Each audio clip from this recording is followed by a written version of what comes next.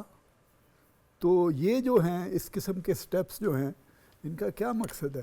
ایک مقصد تو یہ ہو سکتا ہے نا کہ ان پہ اتنا پریشر ڈالا جائے کہ یہ لوگ کمزور ہو جائیں اور یہ پھر یعنی اسرائیل کے مطالبات مان لیں، یا اسرائیل کے خلاف جو ان کی جد و جہد ہے اس کو ٹون ڈاؤن کریں، کچھ کریں.